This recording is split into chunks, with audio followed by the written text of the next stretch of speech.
Justin, welcome aboard to the show. Thank you so much for joining us today. Thanks for having me. I'm really excited. This is awesome. I want to go back in time and ask you about your first job. You offered to work for free. Tell us the story.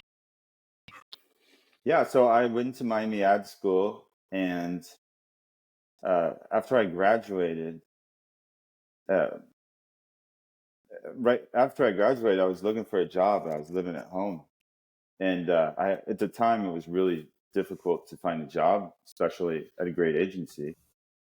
And I was getting a little worried about not being able to find a job. And I thought to myself, I'm really passionate about advertising. And at the time, Christian Porter Bogusky in Miami, right near my hometown of Fort Lauderdale, was the hottest ad agency in the world, big time. And they did amazing work that was culture defining.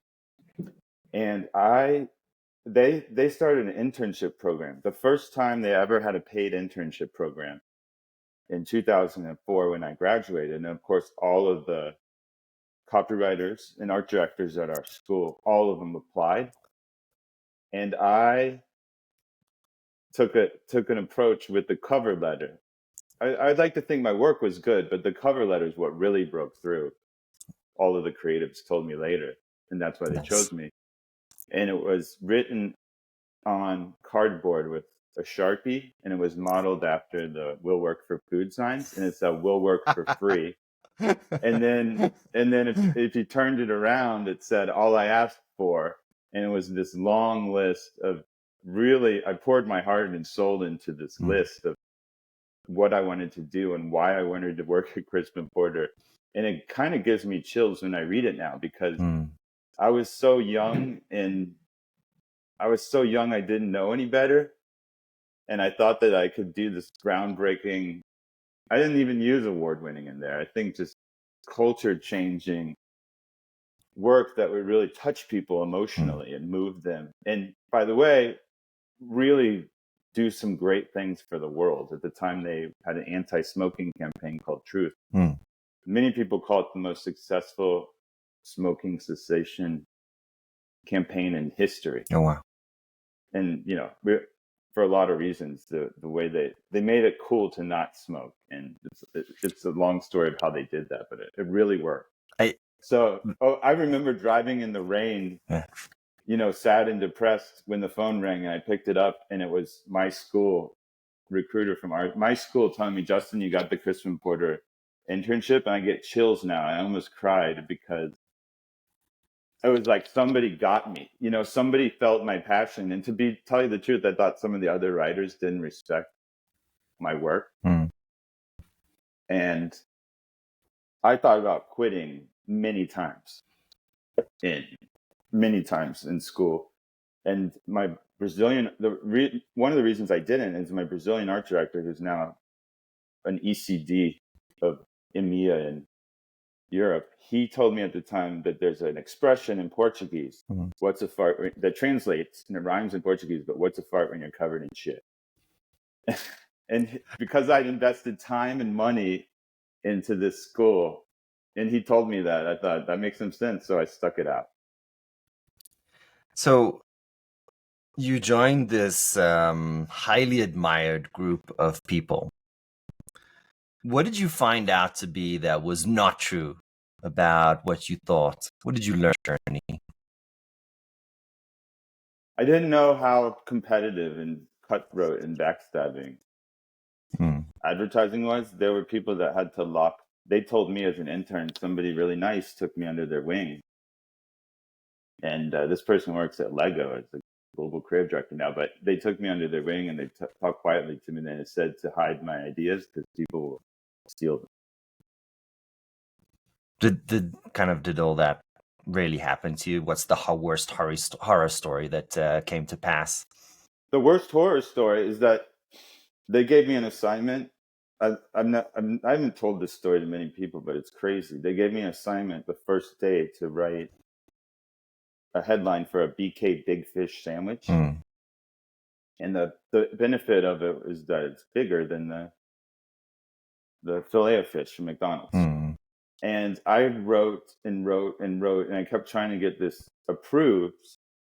And they'd say, no, it's not there yet. It's not there yet. It's not there yet. And I was trying to try every direction and every angle and go try puns, try smart, try conversational, try a long headline, try a short headline. And I had one that I really liked, what was We Found Nemo. Finding Nemo had just come out, and so it's this fried fish, and it said We Found Nemo.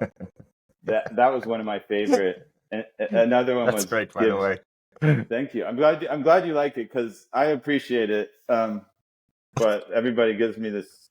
Sometimes they like that cartoon, so I get a lot of silence. So I'm glad that you can see the humor in that. But I can't believe. So I don't know if it's on brand, but it's hysterical. Yeah, well, that was my idea. Is I wanted to pitch stuff to get noticed and get a job as much as I did to sell stuff. I wanted them to laugh and be like, "Wow, you really pushed it too far," and reel me in. Yeah. Tell them, like, stop, like, pull back. Like, that would be good. I thought that a place like that would be good. Yeah. And I was trying to get hired, and I was working. Somebody my first day told me, "Look, you got to stay past 10 p.m. every night if you want to get hired here." And you got to come in nights and weekends. And I lived in Fort Lauderdale, so I did drive, like, sometimes if there's traffic, an hour. So it was brutal.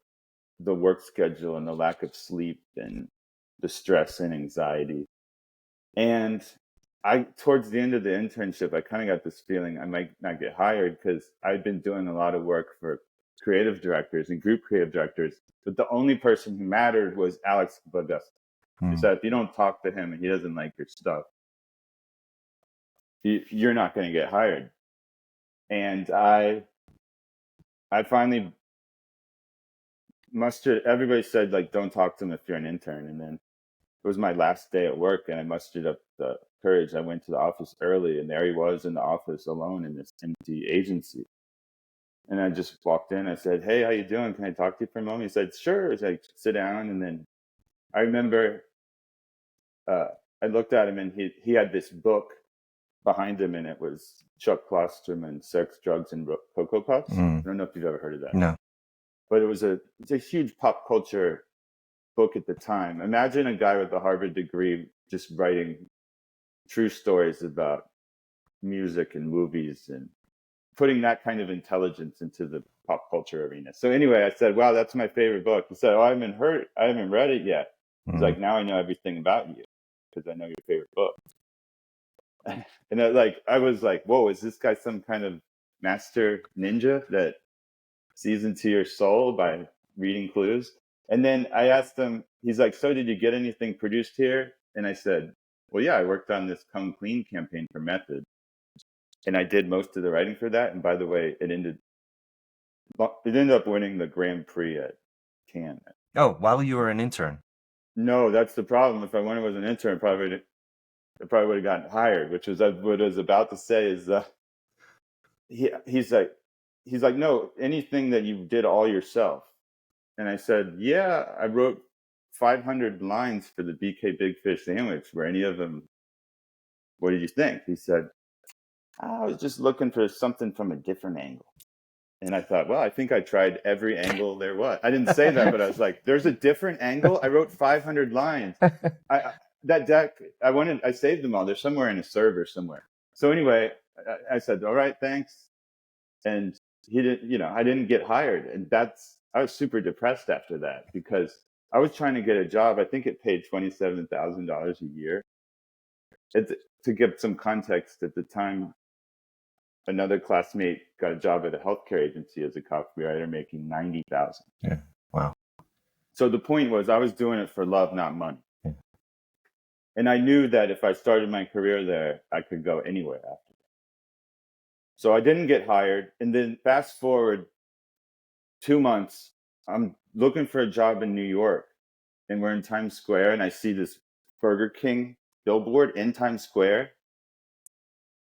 And it was the first line I wrote of the 500 lines. And it was not my favorite. And that's why I told you about the other line. It was the first thought that came to my head, the first pun. and it had nothing to do with the size of the burger. Sorry, it had nothing to do with the size of the fish sandwich was the point. And the sign said, "Reel it in." And like I said, no, no. I threw my fist in the air, and my sister-in-law was there, and she's like, "What's the matter?" I'm like, I wrote that. And she's like, "Good job, Justin." It's a good job. I didn't even get hired, and I wrote the line. It's in Times Square. Yeah. It's not good. And I did this got a bad line produced. Nobody credited me for it at the best agency in the world, and that somehow somebody sold that. And that's sort of inspires so many things I want to do at my agency, but I never want to have somebody else sell the creative's work because I have no idea what happened.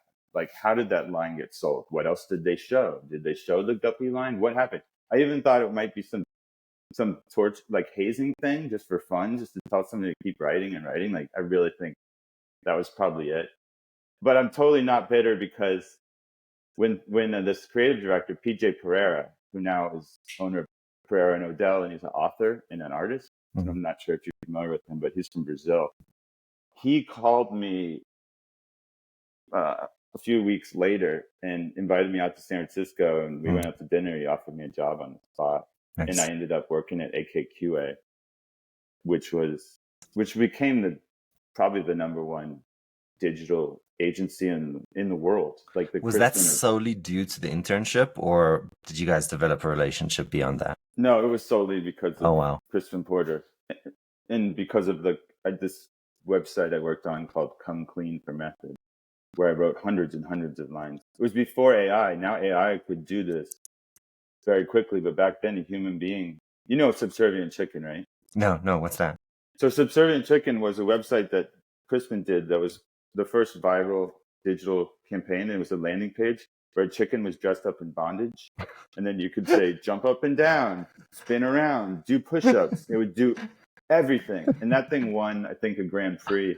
And this thing was so viral that a friend sent it to me before anybody in advertising. And that never works. And if that works, that to me is a culture shaping idea, right? That's delightful. So by the way, they used porn technology to do that. Yeah. The technology behind Subservient Chicken, this Burger King ad, was developed for the porn industry. And the creative directors, believe it or not, I don't know if you know this, a lot of creative directors go to porn conferences because they have the best technology. Really? Ideas. Yeah. So virtual reality, they're early adopters of everything because they're young, a lot of young males, and they're ready to spend money on porn. And if you like all of the streaming software, the technology, the virtual reality, augmented reality, a lot of things where you say nobody uses that. It's like, well, porn uses it, you know, like who uses virtual reality? It hasn't done that well, but apparently it has done well in that area. So I worked on Come Clean, which was kind of a follow-up, and it was an audio version where you were coming clean for the new year. And so you're washing your hands with this soap they were selling, Method. And you're also metaphorically come clean because you're confessing your sins. So you could confess one of 800 sins. And I that was part of my job. It wasn't just the response. Right. It was thinking of 800 things people could confess to. Oh, wow. And I wrote 800 responses, and it was the Alex Bogusky's contribution, I remember, was he said he didn't want a male voice of God because you heard the voice of God absolving you of your sin. Yeah. I thought that was pretty interesting. He wanted a woman, and he wanted a woman with an Indian accent. Why? Did he explain that? No. He was very good with gut. Yeah. I think he lives in Boulder, by the way, but he's very good with listening to his instincts and his gut, and that's what I admire most about him. I don't want it to come across like I'm bitter about that billboard, because working there was the best thing I've ever done in my career. And I swear, you ever seen Willy Wonka and the Chocolate Factory, where Slugsworth comes and offers Willy Wonka a job? Yeah. I swear to you, the first day of the internship, while I'm waiting to get onboarded, I'm sitting in the lobby, and this woman comes up to me and she's like, "I'll hire you right away when you're done with this internship." She hands me her card. Oh, wow. Like, that's how powerful Kristen Porter was, that an intern on their first day, just sitting there, could get poached. Oh, wow. So First of all, I would argue that, having your line up there, even though it wasn't the best one, I would have loved to see We Found Nemo, but having your line up there, I think that's vindication, right? Like you were vindicated, and that's all that matters. When you look at the lifetime of a career that you've had, and maybe for you it's 2 lifetimes, just reflecting on how hard you work. Mm-hmm. What was the moment that you were just like, this is bullshit? This is wrong. This is not how the industry should work. What pisses you off? I can't stand when creative directors, as we say in America, throw you under the bus. I don't mind. I do not mind if a client has an issue, even if it's silly and kills a campaign. But I do not like being told the client was right when we know they're wrong. Just say, I know they're wrong. We got it. It doesn't make sense, but let's just come together and figure out a solution. I like that.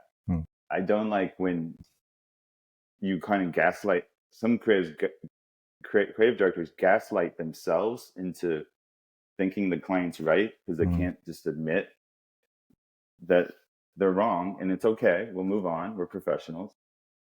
And I don't like that.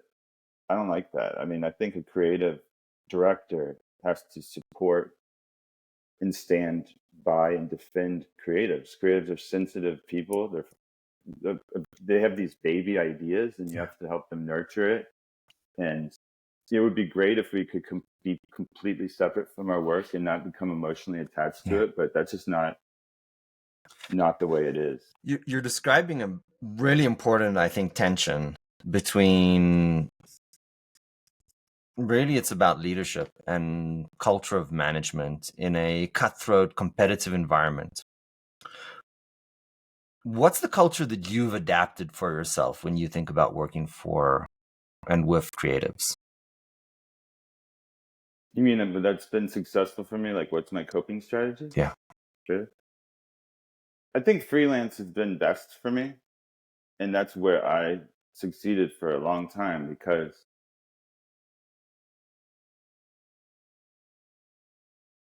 this may sound bizarre, but they respect freelancers' opinions more than a full timer because I think because they're paying you by the day, by the hour, and they want to get the value out of you.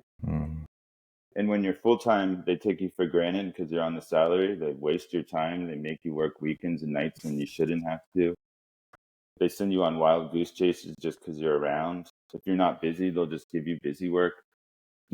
And as a freelancer, I've always been, I can't remember not being happy as a freelancer.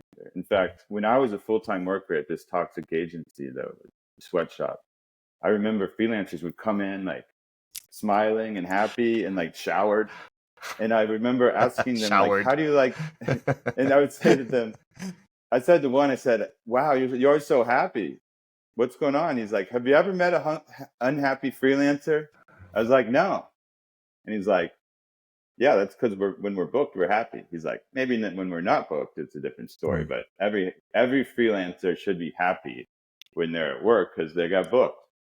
So I think the creative directors in the agency doesn't take you for granted when you're a freelancer, and the freelancer doesn't take their job for granted. They're very thankful for the opportunity to have a job, at least for a day, right? So that's been my coping strategy. And when I think the idea is to have full-time workers, but treat them like with the respect that you'd give a freelancer and value their time as if you're paying by the hour.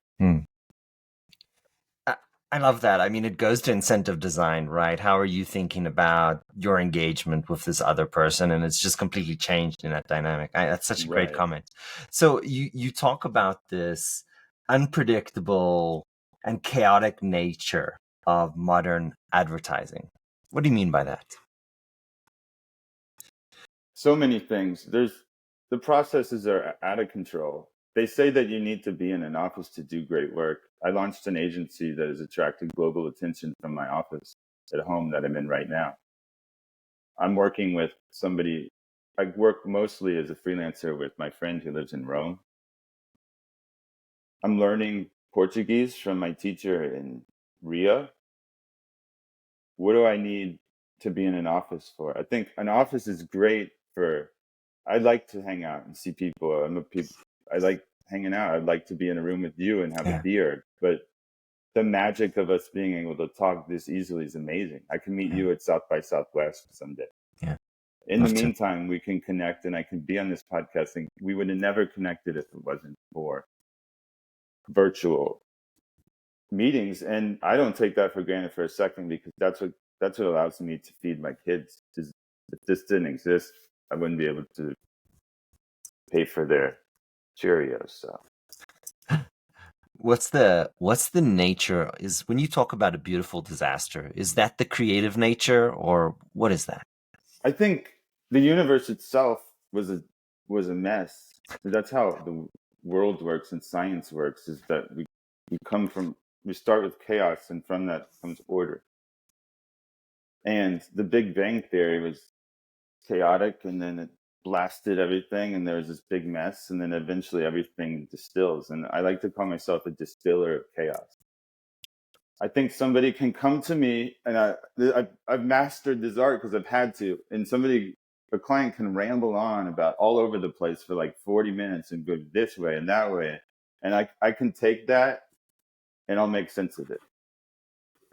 And that's my job. And I have to do with that complicated products. I've worked for AI products and cloud software and all this complex stuff, and my job is to make it accessible for regular people, and do it in a fun, approachable, human way, and not talk at them like I'm a robot. Is it always possible? I mean, some products are just, excuse my French, but effing boring. Yeah. And then, like, okay, so it's a software that you log bugs for a different Yeah. software online, and Hmm. its biggest advantage is that whatever. Yeah. And then there's other stuff. I don't know, drones, for example. There's something cool to it, right? Yeah. But how do you work in that environment where you're just not energized from the product, the team, maybe the executive, the customers, like monotonia, speaking slowly? You Uh just want to shake him by the shoulders and say, "Speak that's faster." funny. It's funny you say that, because I don't get frustrated by boring products. In Mm, fact, I embrace the challenge, and it's way more rewarding to do fun work when something's boring I for love me. that. I'm the opposite, where I can't stand if somebody has a cool product and then they are boring and like to talk about it in a boring. Yeah. That frustrates the hell out of me, because there's so much potential. You got this cool product. Let's just talk about this thing in a cool way and sell a lot of it. By the way, side note, I think I want to clear up this notion that creatives don't care about making money, Mm, or don't care who sees it, or don't care that it becomes a market leader. There's nothing more rewarding than making a difference in sales, and making money, and seeing profits, and seeing the value of the stock go up. mm, And we love to see the data of it performing well. It's unfortunately, a lot of people just don't share it with us. They mm, don't think we care. I can't stand it when people think that we like to do fun, wacky ideas just for the hell of it. I actually don't like when people say something, "Oh, that's clever," because I think they're implying that it's just fun, and they're not. Maybe maybe it's in my head, but I think they're not appreciating the money mm, value of it. mm. And that's what we do. We're not artists. We're advertisers. We're marketers. We like to make money and make art and marry them together. And that's what drives capitalism. As long as it's around, there will be people like us needed, right? I love the concept that and this is almost a philosophy, and I'm sure you teach this to your kids, but the philosophy that you're talking about here is rising to the challenge, is really what it is. And I absolutely love that, right? If it's boring, it just means it's so much more harder and so much more exciting to Right. get it right. Right. Hmm. When Hmm. you talk about your kids, you wrote a line I thought was hysterical.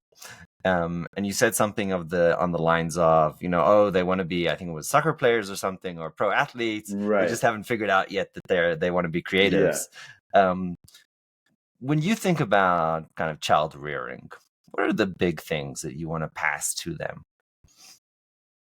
I want them. I tell them this all the time, and I told them this yesterday when we were driving to a soccer tournament. I told them that a lot of kids, their parents want them to be doctors or lawyers or inherit the family business. I Mm, said, me and your mom just want you to be happy. mm, I said, if you can pursue any field you want. And I encourage you to not worry too much about the money, because if you don't worry about the money, you're going to be so passionate. You're going to be so happy.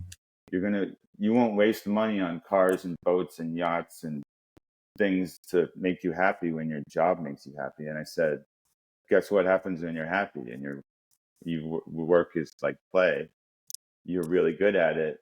I said, most of the time money follows. And I love it when a lot of times you can tell they're not listening or ignoring me, but I'm a I was dad too. looking and yeah, but you could tell when something's sinking in, and it's amazing. I didn't know you were a dad. So you get me. Yeah. 3? Yeah. Oh, wow. Amazing. So my daughter, she's 11. Just yesterday, we got her poetry book in pre-publish mode. So it's on Amazon for everybody to pre-purchase, and she's 11. Wow. I am the opposite of creative. She shows me her poems and she writes one every day. So she does an illustration and a poem every single day. And I look at it and I'm like, honey, I suck at this. Like, I'm a terrible judge of these kind of things. Like, I'll tell you if I like it or not, but like, I'm not the guy. But I am the guy who got her on Amazon and can connect her to people and do the the kind of digital stuff. So we got her pre-published. So That's awesome.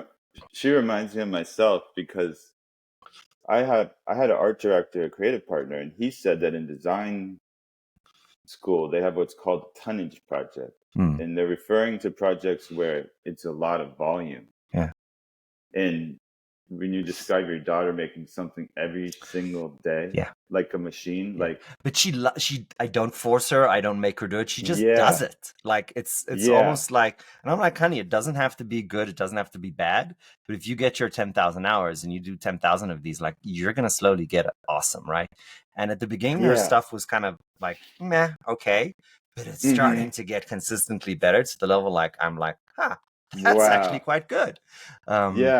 So that's amazing. it's you know what that reminds me of is in the pandemic part. I don't know, part of what kept me sane is I started writing country music songs every day. And I would write one. I don't Did they play start music. off as ironic? Some of them are some of them are, I would compare them to Shel Silverstein type thing. They definitely don't have the voice of what you'll find on my company website now. But they do have some of the humor. It's just more appropriate for a broader audience. And they don't have to be country songs. It's just, that's the way I think about lyrics. Is some of my favorite songs are country songs. And I love the stories and how there's they wrap I up. get like 3 directions that I'm gonna go here. I want to stay with the kids, but I also want to talk about country. Okay, so I think that for me personally, the most beautiful songs are ballads. So Nick Cave, country has a lot of that, right? Cat Stevens. I mean, there's a beauty to telling a story through song, which I think is a such a underappreciated art. I'm not sure everybody agrees with me on this one. And not for nothing, we're called Story Samurai, but this idea of telling good stories is something that I feel not only can change my life, but it can change other people's life and it can change the world. Storytelling builds empathy. It allows you to get in somebody else. You know that song "Fast Car" by Tracy Chapman? Yes, I love that. I love her. Yeah, it's an amazing song. And when I fell in love with that song and I connected with it, I think I was a 10-year-old white straight boy living in Fort Lauderdale, Florida. She's African American, lesbian woman, and it spoke to my soul. It spoke to everybody's soul. It did. And then when Luke Combs, I think it was the country singer, did his version of it, some people said, why, he's a white male, what right does he have to do this song? And I thought, and he's straight, and I thought, that's the beauty, that's such a tribute to Tracy Chapman, that it connected so deeply with all of us. And the song itself is about a woman who's working class or working at a grocery store. So the song itself isn't even about Tracy Chapman. It's about somebody else. So we're seeing the life and empathetic for this woman who's who Tracy Chapman wrote about. And that there's a there's a waitress at a diner, my favorite diner in Fort Lauderdale, and she tells me all the time, every time I see her, that I lived in San Francisco, and she said, I lived in San Francisco, and every time I see her, she says, me and my husband are going to move to San Francisco. Mm. It's the best city in the world. We're going to move there every time. And she's seems happy, but maybe I always think of that song Fast Car. Mm. Because I think sadly you're not moving to San Francisco because it just gets more expensive every day. I don't know. I don't want to get political, but I do believe that imitation is a form of flattery. I truly believe that. And I truly do believe that cultures should be shared. And when I say culture, I mean food, I mean music, and I mean language. And I think not sharing culture is a roadblock to people connecting with each other. Right. So I'm not a big fan of cancel culture and all those other stuff. Me either, and I'm glad that the controversy, it wasn't that big, and fortunately nobody got canceled, and I think they ended up performing together, and he was so gracious to her, and she was so gracious, and it was good to see her make a lot of money. She'd be on an award stage. She started performing again. I think she's a private person, and maybe it encouraged her to share her voice again, because obviously the world was hungry to hear it. Yeah, I actually love that when the celebs, so to speak, kind of live good, honest, private lives, and they're not kind of dependent on this addictive nature of the public. I don't know. It's like I see these celebs, and I'm like, oh, I love that he, she, whatever is like that. But I don't know. Maybe a lot of people say, "Oh, their husband, they're washed up," and it's like, no, they have a family and they're living at a ranch in Wyoming, and they're taking care of their kids, and they know that if they, maybe in 20 years they'll get back into entertainment, maybe they'll start a winery. Yeah. I mean, isn't that everybody's dream, right? To get to the fuck you position, if to quote The Gambler, and they did it. Like they did what everybody wants. I have to get back to the kids, right? I love the fact that it's about the money. It's about the happiness and not the money. You went over to the quote unquote dark side for a while, got a business degree. I actually started it. Funny enough, though, I got my business degree right after bachelor's, so that's unusual because most people get some work, get an MBA, and there's something to be said for being in the corporate world and working before getting an MBA. There's something to be said for how much money you can save going straight into your master's from bachelor, especially at a state school, University of Florida. So, yeah, I went straight into that program. The first year, it was 2000. The first year that the Masters of Arts of International Business was at the University of Florida, and it is modeled on the Thunderbird Business School. I don't know if you've heard of that. No, what's that about? It's a specialty school for international business that only has a master's program, and they place people in Singapore, Australia. Nice. My school, the Masters of Arts in International Business, is a pretty funny story. I wanted to do an internship in advertising in Barcelona, and the program was new. They didn't have any internships. They definitely didn't have an internship in advertising in Barcelona. Do you remember Ask Jeeves? Before Google, there was Ask Jeeves. Yeah, that's right. And it was this little butler, and everything was in the form of a question. And I said, where can I find an advertising internship in Barcelona? And I hit enter. And the first thing that came up was called iagora.com, which is a Greek word for the marketplace. And its closest way to explain it is it was Facebook and LinkedIn together for international students. In other words, they could find an internship, they could find a job, they could find a date. And I clicked iagora.com, and then I went to the internship, and then I emailed them, and then 5 minutes later, they said, you can come to Barcelona in December. You can intern at the World Trade Center. There's also one, I didn't know this, but there's other World Trade Centers in New York. So I was on the Mediterranean in the World Trade Center overlooking 360 view of the city. Wow. Working as an intern for this site, and they gave me a free apartment. They said they would have Oh, paid me wow. because they paid all the other interns. It was just they couldn't pay an American. Hmm. But I lived for free and worked at this amazing office and got all this .com experience, and that was just fate. That's how as maybe the universe, it works weird like that. But the fact it took me 5 minutes to land that because I decided to ask Jeeves. So thanks to Jeeves. Shout out Jeeves. I love that. Justin, believe it or not, we are way over time. Nah. I have, oh God, I wanted to ask you more about the kids, but we've got to wrap up. We have one question that is the only question scripted on this show. And it's, if you had to go back to 20-something-year-old Justin, what would you tell him? Oh, it's all going to be okay. And that relax and don't worry and just enjoy this time of your life. And you're going to meet a wife and you're going to have kids and you're going to have a full-time job.